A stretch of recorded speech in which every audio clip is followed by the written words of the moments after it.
Hi, this is Andrew Smith, instructor at Ferris State University and runner of ArtBySmitty.com. Today we're going to talk about rendering in ZBrush 4R6. I know 4R7 is about to come out and some of these topics may not be still relevant, but we're going to go ahead and go forward with it anyways. In order to follow along, you should have a Z tool that has the proper material and polypaint applied. And then we're going to render out a bunch of different passes using ZBrush 4R6 to create an image like seen here. We're going to bring all of these different passes into Photoshop to eventually create something that looks a bit like this. We're going to be creating different lights, different rim lights, different shadows, and then our main lights to get a global overall ambient feel. So let's get started. The first thing that you want to do once you're inside of ZBrush is obviously have your model loaded up. We've got Vegeta here. He's got a different subtool for his hair, for his eyes, and his shirt. This is an old model. This video is being recorded in last quarter of 2014, and I made this model way back in 2011, I believe. But it's good for demo purposes. First thing you want to do is obviously come up here to your document and check your document size. I'm rendering mine out at 2560 by 1920. Obviously, if you're doing something for production, you're going to want to render it at least a 4K width, maybe even 8K, depending on who your client is and you know how big you want to potentially print this image out. Once I create my document size, I could click on anti-alias to half size to zoom the document in a bit, but in this case I'm just going to zoom the document here so I can see exactly what's going to get spit out, and I might actually change this 2560 to 1440 and click resize. Yes. That way I'm rendering it out in the standard HD aspect ratio. I'm going to zoom out a little bit. Whoops, and actually it changed my width. So I'm going to unclick Pro and say 2560 by 1440, resize. Yes, I was wondering why that didn't look quite HD. That's a bit better, so I'm going to go ahead and say that's good. Now it's dropped Vegeta to canvas, so I can hit Control N to clear that, and I'm going to just simply click and drag, hit T to enter edit mode, hit F to kind of zoom in on what I want to render, and maybe pull out just a bit. So I'm capturing everything in the render, and I can obviously crop this as I see fit later on. And actually I might, let's zoom in anyway because I know I don't really care for what he looks like. Super zoomed out since he's really not finished. It kind of looks tacky. Anyways, once we have this view established, it's very easy to click in space and accidentally move the camera around. So if you were doing all your different render passes and you accidentally clicked in the middle of that process, it's going to be very frustrating. You're going to have to re-render pretty much all of your passes. So in order to get around that, I'm going to come up here and click on Movie and say Timeline, and I need to show the timeline. Once I have the timeline set up, I can simply click to add a keyframe.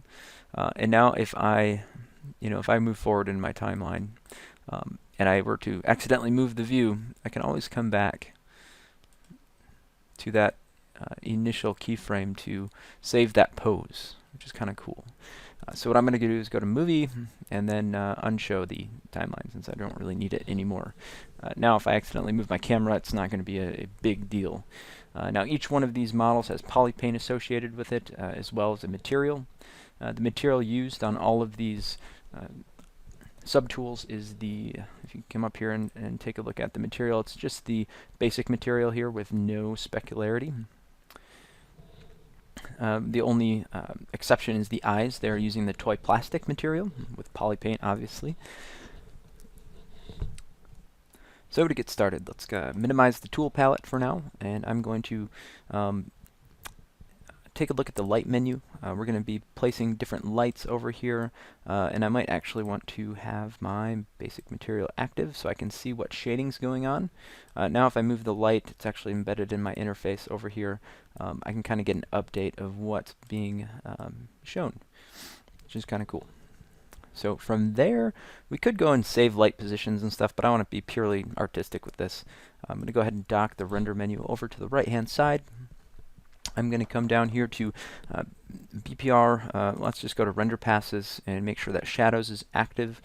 That is good. We'll minimize it. I'll come down here to BPR shadow. And right now the angle is set to 0. If you hit Control and hover over that, it tells you what it does.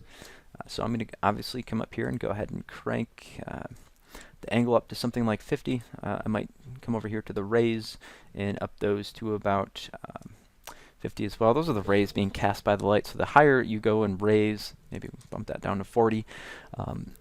Maybe we do angle 45, something like that. But anyways, the higher number of rays you have, the longer it's going to take to render. If you increase the angle without increasing the rays, you're going to get you are going to get soft shadows, but they're going to be very low quality. Once I do that, I'm going to go ahead and click on BPR render pass and click the BPR button. If you guys are used to using Max or Maya or an equivalent, it's kind of like hitting the render button inside of there. Okay, so that's done rendering, and I have a few different passes ZBrush spits out for me automatically. One being the shaded, one being the depth map, one being the shadow, and one being the mask. It's rendering out the shadow pass because I had that activated in the render properties. I'm going to go ahead and click on the shaded icon, and that's going to allow me to save this. Now I've already done this, so I'm going to go ahead and create a new folder here called Render Passes 2. And inside here I'm going to call this one Light 1, and it saves it out as a PSD. Here's my Z depth pass. I'm going to call this Z. Here's my first shadow pass. I'm going to call that one Shadow 1. And we have our mask map. So I'm going to go ahead and save that out as my mask. So that's pretty cool. Now what I want to do is I want to move the light placement. I'm going to come over here and illuminate the right-hand side of Vegeta's face. And one thing I should have checked is clicking up here on my light and making sure that the ambient is set all the way down here to 0. I don't want this to illuminate the dark side of my model with any ambient lighting. That's why I'm doing that. From here we can go ahead and hit BPR again, and we're going to create a new shaded or a new light pass, and that's going to illuminate it again from the left side. And we're going to do this from the right side, possibly the top, and then possibly a nice bounce light coming from the bottom. The idea here is that we're getting nice global lighting everywhere, and we can really have complete control in Photoshop of which side of the face is illuminated in case we wanted to achieve a more dramatic feel for whatever reason. So this looks good. I'm going to click on the shaded button, and I'm going to call this one Light 2. I'm not going to export this shadow pass out. And I guess I could. So I'm going to call this one Shadow 2, and that will just allow us to play with more settings in Photoshop later. So I'm going to move the light to the right-hand side, click on BPR, and wait. Okay, I'm going to go ahead and click on the shaded button and call this one Light 3. Now I'm going to move the light to the very top, and I'm going to click at I'm not going to do a shadow pass for that one. I don't want the shadows to be on the right hand side. I've rendered this model out plenty of times, and I know I don't really want to do that. Okay, so I like that light, so I'm going to go ahead and click on shaded and call this one Light 4. Now I'm also going to export this shadow map because I really like the dramatic shadows coming down, casting over his eyes, and kind of helping define where his chin extrudes from the neck. That's going to be important later on. So I'm going to call this one Shadow 3. And what I might do, I could create a light coming from the bottom. I don't think I'm going to do that one, but we could to give ourselves greater control in post-production. Coming up next, what I'd like to do is I'd like to place my light somewhere in the middle there. And I'm going to come up here to Render Properties. I'm going to activate Ambient Occlusion and Subsurface Scattering. By default, those both work pretty well. Come down here to BPR render passes. I'll hit the BPR button, and it will give me a ambient occlusion pass and a SSS pass that we will export. Ambient occlusion and subsurface scattering take a considerable amount of time to render. Not a considerable amount, but definitely more than if they were not activated. So if you're experiencing a little bit of latency, it's expected. So I'm going to click on my AO and export this out as AO. And my SSS, I'll go ahead and export that out as SSS. Coming up next, we really need to worry about creating some rim lights for the character. So in order to get your light to be illuminating the model from the back, we just simply click on the light sphere and it moves it to the back.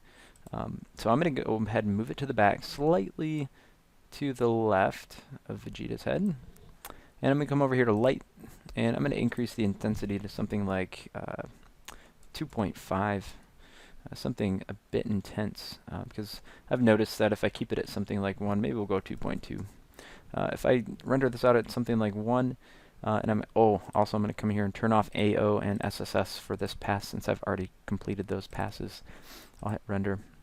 But getting back to what I was saying earlier, usually if I set that to something like 1, I find myself duplicating the rim light pass quite a bit in Photoshop, and so upping that to something like 2 or 2.5 might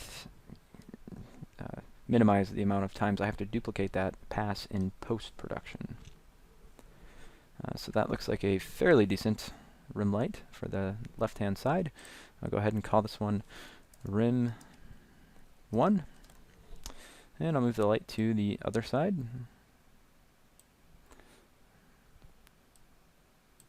And hit BPR. And we will call that one Rim 2. Okay, it's done, so I'm going to hit Shaded, and again save this out as Rim 2. Now the final pass, I'd like to create a rim light coming from the top that will help illuminate some of Vegeta's shoulders a tad. And I've done this before, so I know that I don't care for the way it illuminates the hair. But luckily, we can create a matte ID, material ID pass, or a matte pass later on that will allow us to kind of erase that part in post-production. So I'll save this pass out as Rim 3. And we're done with the rim lights. Now we have 2 more passes to create, the material ID pass and also a reflection pass. So in order to do this, I'm going to have to move my light back to the front at some type of neutral position. And then I might come back here to light and put it back to its defaults, which I believe is 0.65.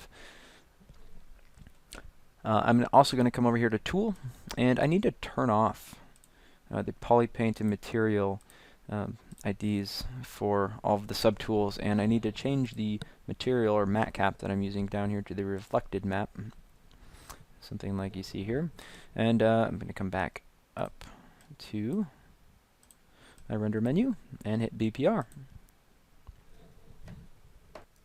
Okay, now that that's done, I'm going to click the shaded and call this one reflection. And the last one we have to do is the most difficult to set up, the material IDs. It's difficult because it takes time, not because it's rigorous. I'm going to come over here and turn the poly paint and material selections on for all my subtools. I'm going to change my matte cap to flat color. And my color's at white right now, so I'm going to go ahead and click on, make sure I have Vegeta selected. I'm going to come over here to color. And before I do that, I need to turn Z-add off, turn on mRGB, so it applies both matte cap and RGB or polypaint data to everything. In that polypaint data is going to be set to white because that's what I have selected in my color palette over here. I'll come over here to color and say fill object. I'll select the hair. I'm going to change the color to something like, I don't know, bright green, and come over here and say color, fill object. The eyes, a different color. Color, fill object. And with the shirt, come over here and grab some fuchsia, color, fill object. Now the color you choose to create here does not really matter. As long as we have a distinction, a hue distinction between these areas, will be okay. I'll come up here and hit BPR. That way it removes some of the anti-aliasing going on in my viewport right now. And once that's finished, I can come over here to shaded and call this one MATTE for matte or material ID, whatever you want to call it. Not a big deal. From here, we are essentially done in ZBrush. So from here, what you need to do is you need to load all of those different Photoshop exports that we just created, all those render passes, and import them into one Photoshop document. Okay, so I have all of my render passes here in order. You want your mask map on top. This needs to be multiply. It's going to essentially allow me to see through the white areas. I don't need to use or see Z, matte, subsurface scattering, reflection yet. What I really want to focus on, or any of my rim lights, or any of my shadows. I want to focus on my lights first. So right now I only have light 1 selected. A pretty generic looking render. I'm going to turn on light 2, and I'm going to set this to screen. And the cool part about light is that it is additive, so we can turn lights on and off if they're set to the correct screen or blending mode.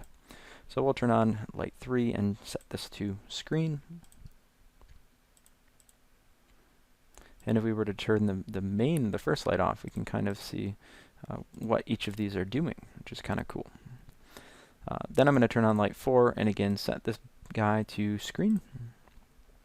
So we've kind of got all of our different lights going, and right now it's tending to look a bit bright, and that's okay. We can always come over here and turn the, say, the opacity down on certain passes to kind of get the effect or feel that we want to achieve. And really I just want to make it so I have nice even levels over everything, and what helps sometimes is creating a background layer and hitting G and just filling that bottom layer with black, and hitting that to background, and this very first light layer setting that to screen or even normal, and turning the opacity down just slightly to kind of darken the entire image. So hopefully you can kind of see that happening. What I want to do, I'm going to skip the shadows for now. And actually, I guess we could go right into those. I'm going to start with the first shadow. Shadows, again, if I selected this to screen, it's going to screen light on top. Oops, I need to have the right layer selected. So if I had my shadow and I put it to screen, all that white is going to just blow the image out. We want to use multiply when we're working with shadows. So now I can turn my shadows on and off. Kind of cool. I have complete control over that in Photoshop. Come over here to shadow 2, set this guy to multiply. We can turn that on and off as we see fit. And finally shadow 3, which for me is kind of the money shot, the money shadow pass. I like the dark feeling I'm getting here, kind of reflects his attitude a little bit. We'll set that to multiply. Now it's looking awfully dark right now, so we'll go ahead and work with each one of these individually.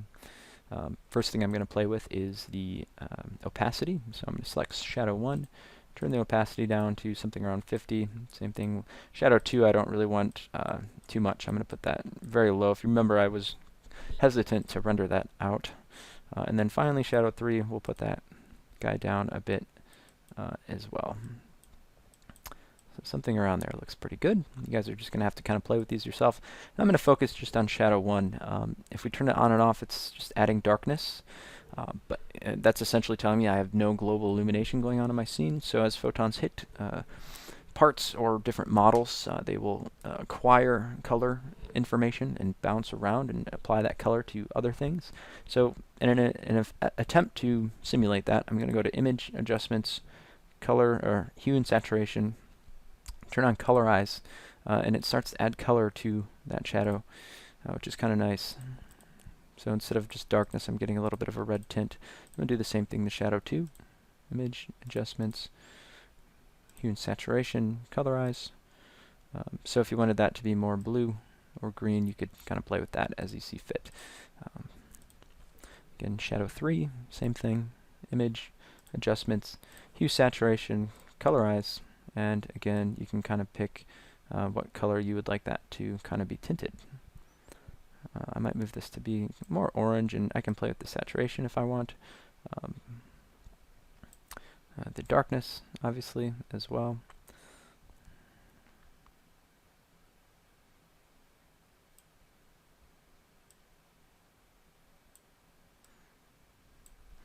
Okay, so yeah, that's looking decent. So I can kind of turn these shadows on and off, and it's starting to look a little bit better than when they were just straight black.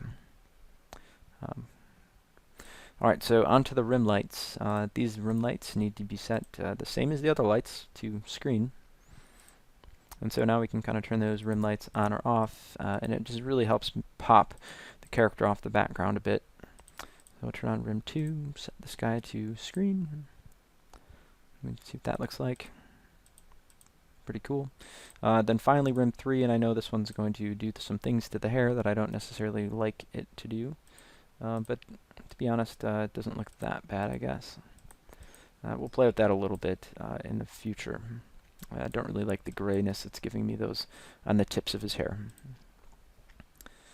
I guess it's the same thing with that rim light pass as well. I might actually go in and erase some of that by hand. Next one we can play with is the reflection. Reflection pass is interesting one. It looks pretty crazy by default. We really just want those white lights coming through to kind of add that effective skin oil on the forehead, where I've sculpted in all of that detail using surface noise in Mac or in ZBrush.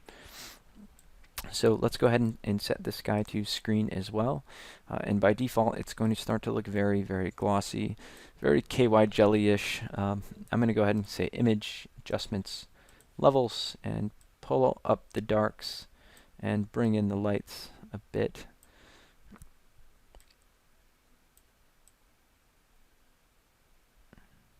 Something like that works. Now cool. That's actually what I want, except I need to lower the opacity a bit. And that's looking decent. Now there's certain areas on the model that obviously need that specularity or that reflection. And I might tweak it just a bit more.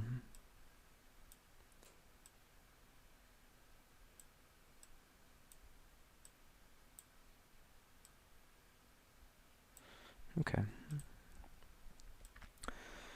So that's looking decent. I guess I'll turn down the opacity a bit more. Maybe I'll keep it somewhat bright. Now naturally, usually, I'm going to hit my eraser brush and just, I could paint this on a masking map so I don't degrade the image a little bit, but I'm going to be kind of dirty here. I'm going to click the erase button and just kind of lightly start to erase some of these areas. Now naturally, usually areas like the eyes and the lips are quite reflective because they're usually kind of moist. But I think it was actually looking pretty terrible on Vegeta there, so I'm going to kind of erase some of that. Okay.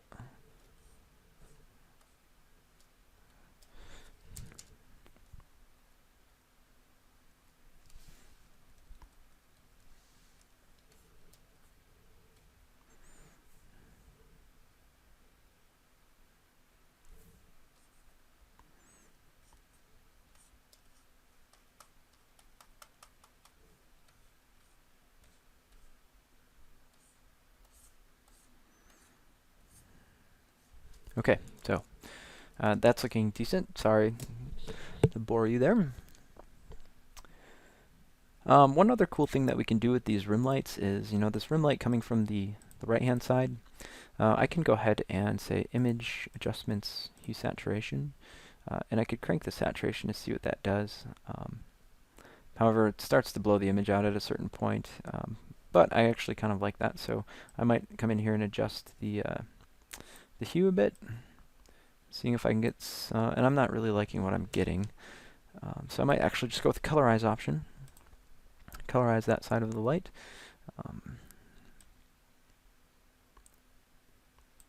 And that's actually looking pretty decent, so just adding a slight bit of color will be a big difference on that side. Now usually the other side I like to be a complementary color, so image adjustments, hue saturation, colorize, and then we can obviously tint that a nicer a blue or a purple-ish type color.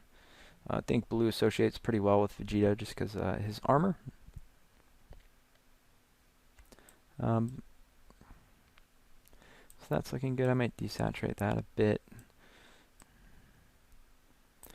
was a little bit too colorful for me. So that's looking pretty decent. And then that rim 3, I actually go back to that rim 2, or rim 1. I might lightly kiss or erase some of the stuff going on with his hair on this side, just a bit. Same thing with the rim 3, I might actually get rid of a lot of that, because I really essentially just want the rim light to kind of hit the shoulders.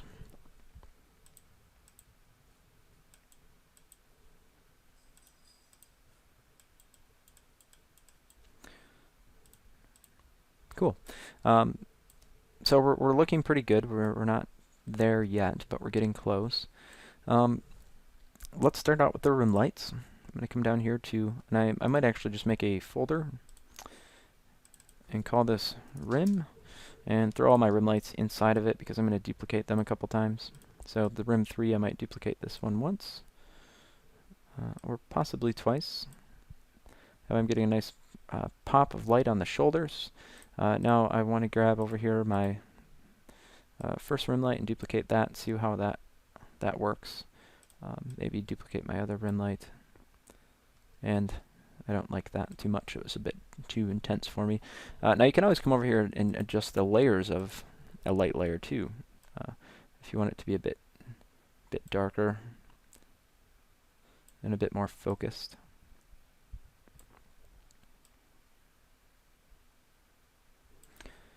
So that's looking good. I might try doing the same thing to one of these other rim lights.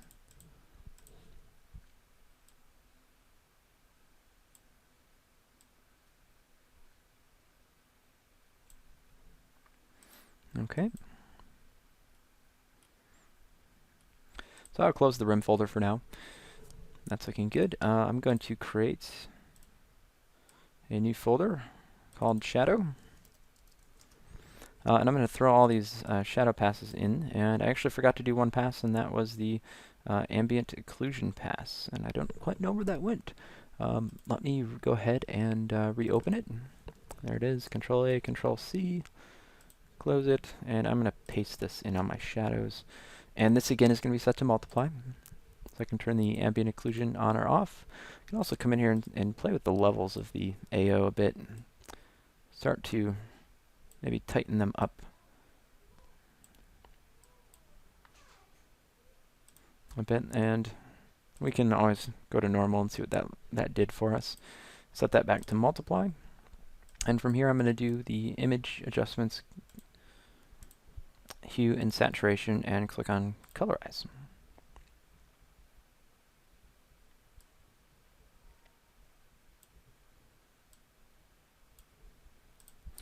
There we go. So now we have our ambient occlusion over, well, everything. Kind of cool.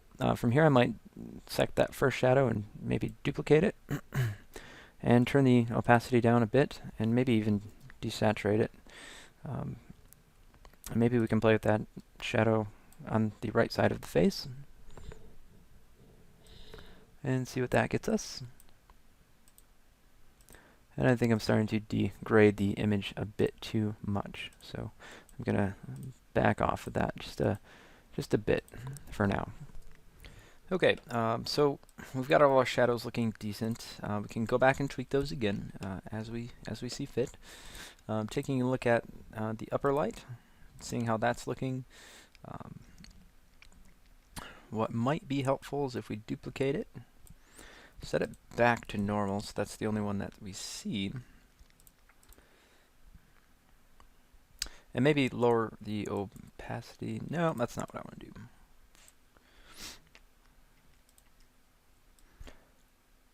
Might try duplicating all of them, merging them into one.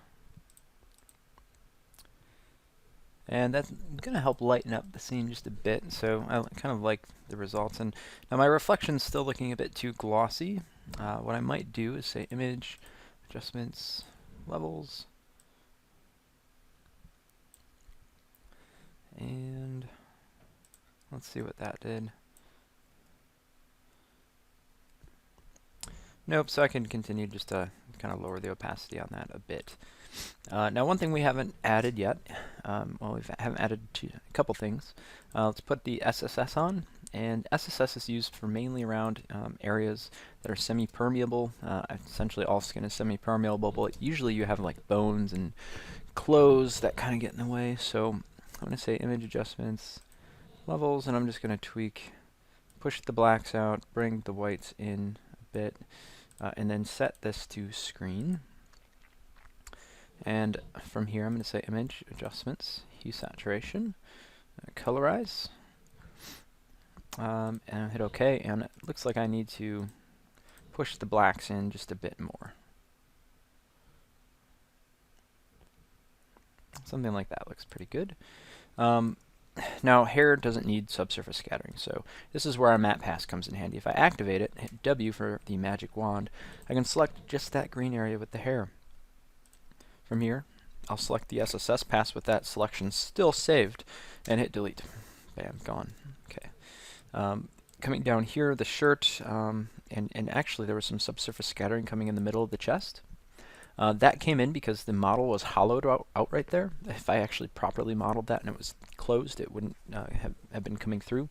So I'm just going to hit the eraser brush and manually erase this area.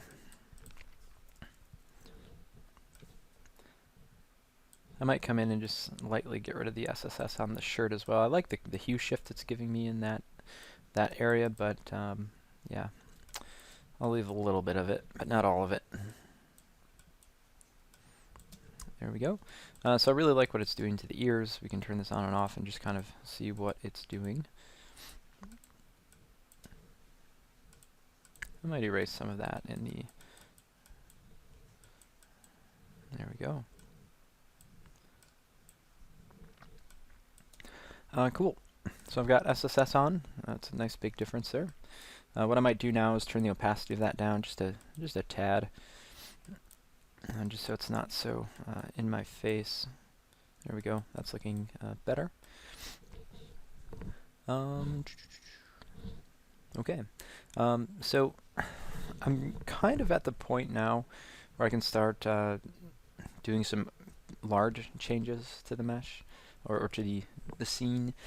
So what I'm going to do, and I might actually, just to work a little bit better, I might grab all these light layers and put them in a folder called light.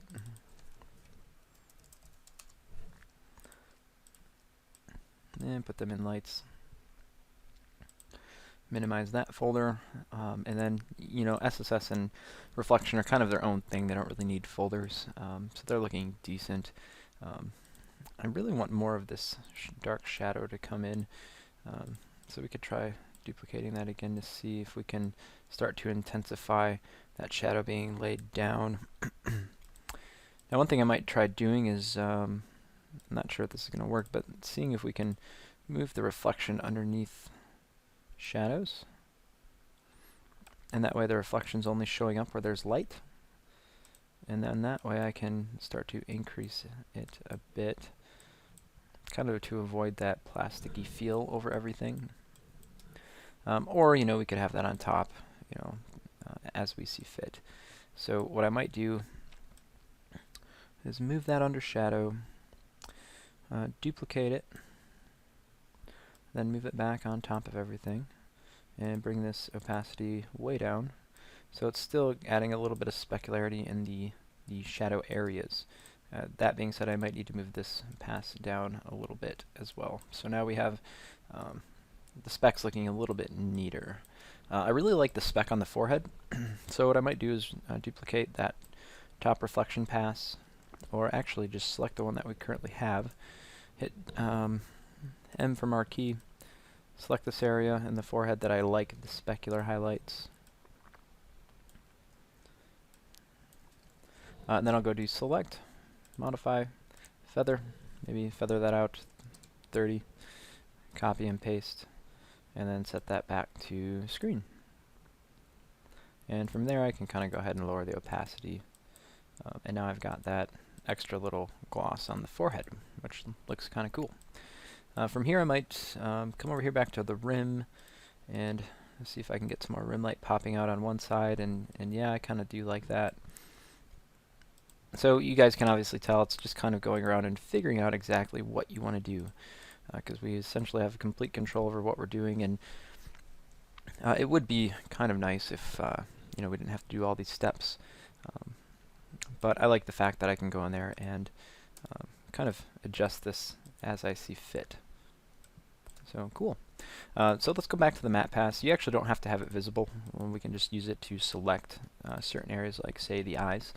In this case, I want to select the shirt, and I want to make an overall change to the shirt. So what I'm going to do is select everything, all of my layers, duplicate them, hit Control E, and I'm going to create a new folder called Comps, and put this guy in the Comps folder. And so, you know, if I turn this on and off, I don't really notice a difference, but we will once we start making adjustments. Now that I have the shirt selected on that comp layer, I can come over here to Image, Adjustments, Hue Saturation, and maybe, you know, desaturate that shirt a bit, darken it. I'm actually maybe adjust the hue a bit. I'm kind of a bigger fan with Vegeta having that like a darker blue shirt, so that looks decent. I can also come over here and say Image Adjustments, Levels, and maybe start playing with the levels of that shirt a little bit.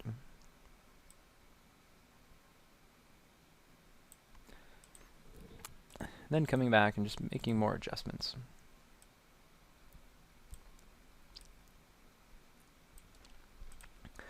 There we go, it's looking decent. What I also might do is play with the hair, so I'll select the hair on the matte pass, come back to this comp layer and say Image, Adjustments, Levels. There we go. And that's looking better as well. Now the eyes, they're kind of bugging me a little bit. There's not really any shadow going on where there should be shadow.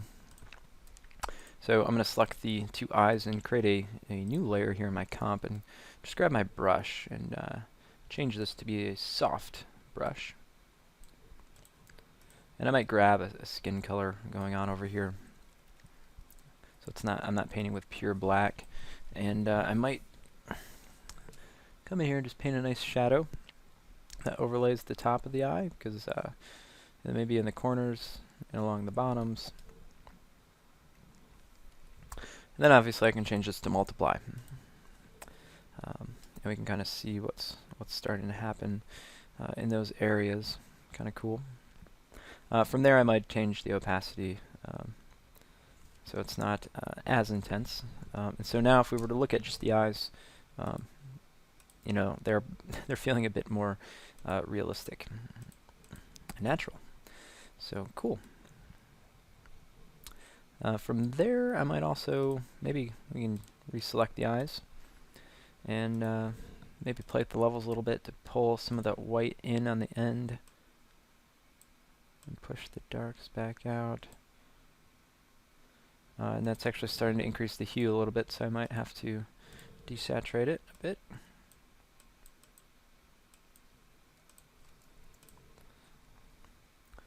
Okay, cool.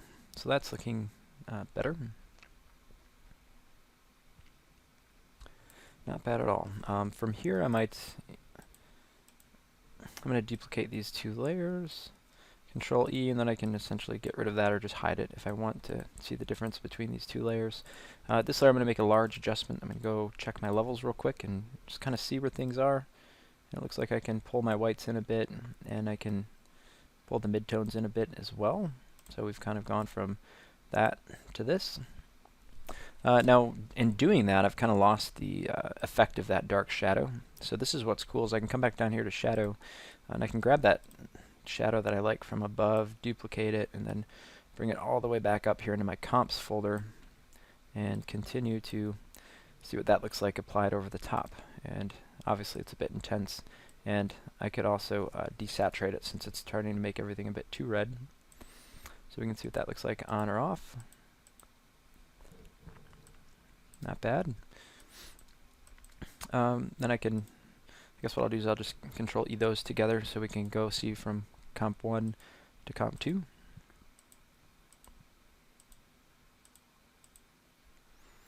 So we're getting there.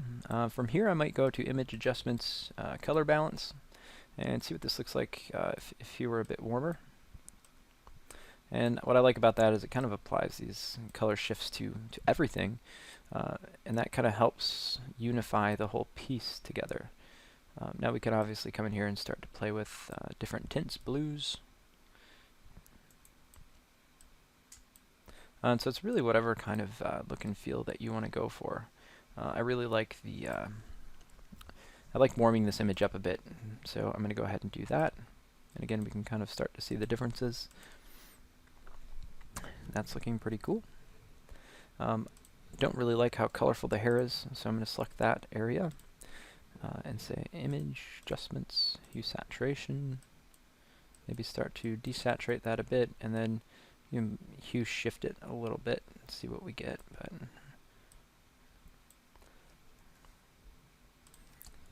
so cool.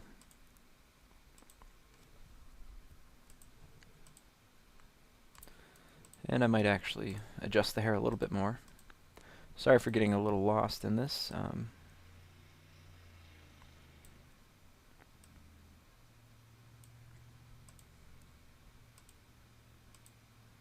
There we go, looking decent. Alright, so I want to make another one of those rim lights pop, so maybe I can come back down here to some of those rim passes that I did. That first rim, and I can duplicate it. Then again, I can bring it all the way up top into my comps folder and see how that starts to affect the image. So I do like that quite a bit. And it's actually illuminated some of the eye areas by accident, so I'm going to go ahead and darken those back up. Not really sure why it did that, but essentially there shouldn't have been any light coming in over this way, but it's okay. So again, with this light layer, this rim light, I can always come over here to Image Adjustments, Hue Saturation, and start to play with the tint of that light, maybe to help balance out some of those reds a bit. So we're starting to get there.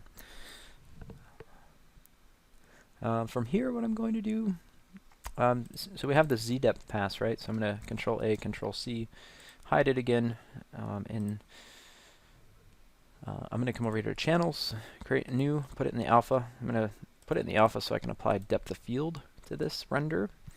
I'm going to grab the comps folder, and actually what I'm going to do is select everything, duplicate it, Control E. So it's at this very top comp now. And actually what we'll do is we'll apply depth of field as the last thing that we do. So one thing that I might do is come up here to the very top, hit brush, maybe select the color of the light that's coming from behind Vegeta. Kind of a warm looking light. Make sure I have a nice soft brush. And just start to add some indication of that light. I might also duplicate the mask layer and do a blending options, color overlay, so that way the background isn't completely black. Give me a nicer fall off on this gradient. And then I can always come in here, select Vegeta's area and delete that. And then now I have this backlight on its own layer. I can hit E for erase, and I can come in here and start erasing some parts that maybe I don't necessarily want.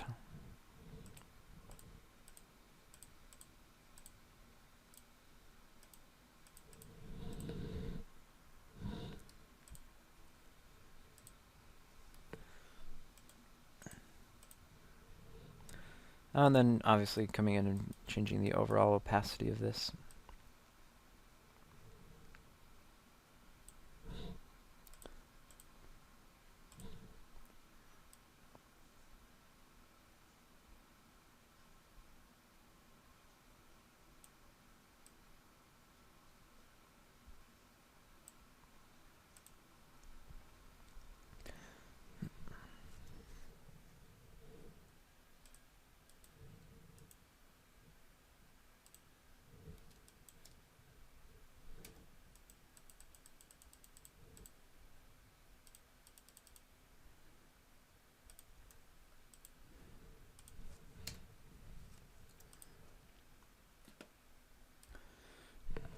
Okay, so you guys kind of get the idea here a little bit. Yeah, one more thing I guess that we could do in comps layer is we could pull in text. Now, if you guys go to if you guys were to go to cgtextures.com, that's a great place to go and grab textures. I'm going to set this to something like overlay. And then what I could do is, lower the opacity. I could try different things like soft light, linear light. But what this is going to help do, turn that down just a bit. But if I turn this on and off, you can kind of see it adding just a little bit of texture information to the model. And I might up the intensity or the opacity just a bit. So I'm starting to get more texture going on. It's just looking a little more gritty and realistic, I guess. So that's looking decent. What I can do now is select all of my layers, duplicate them, hit Control E. So I've got this guy on his own layer. I'm going to come over here to Image Adjustments, Levels, maybe just try and check those a bit.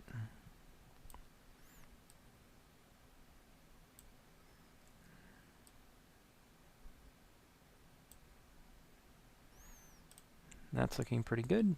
So going from the new one to the old one, and we're looking pretty good.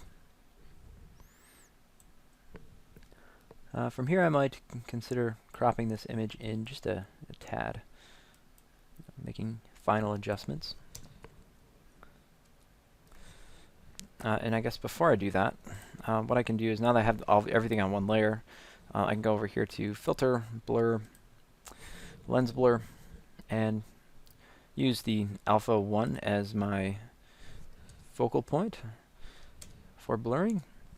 And what's cool, I can up the radius here a little bit. It's going to blur the image out and give me this depth of field effect. And what's cool in Photoshop is I can click anywhere that I want to be in focus. So usually, what we, as human beings, we really like to look at the eyes. So I'm trying to make sure that the eyes are in focus. And maybe turn this radius down just a bit, or if you go crazy with it, it's going to start to look a bit faked or unnatural. So I'll go ahead and hit OK. And so now I've got a nice depth of field going on the image, as well as a simple level adjustment. And that's looking decent. One thing I like to do is hit Control-Shift-U and just take a look at the levels of the image. And I can already tell that I don't like the white area in the hair over here. When you look at things with values, it's much easier to figure out what you like, what you don't like about it. The skin down here, the chest. I think it should have a little bit more specular highlights, like the forehead. That's just me, and I could go back and make those adjustments, but I'm not going to sit here and bore you guys with that.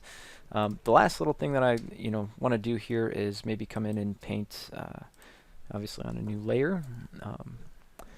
Perhaps some lights reflecting in the eyes.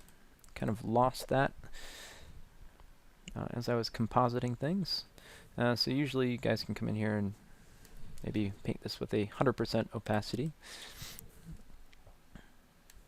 Kind of add those in around the cornea. And then, usually you have some other pieces over here.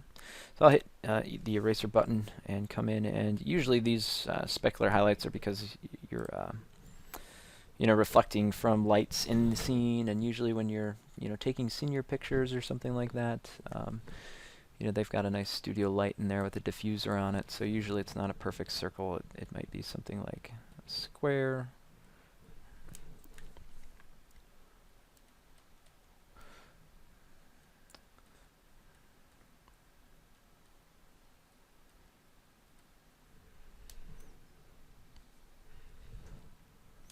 So something like that kind of helps the eyes pop just a bit. And I might lower the opacity just a tad so it's not super obvious. And I still think that this guy looks a bit strange. So I might actually just come in and grab some color, do some hand painting, some kind of fake, I know, but it's okay. I'll get away with it. From there we can go ahead and make any adjustments that we see fit. Sometimes I like to go and grab a photo filter and kind of throw that over the top. Turn that on and off. kind of helps warm the entire scene up. If I were to go to properties and change it to cool, it's going to make obviously a drastic difference here.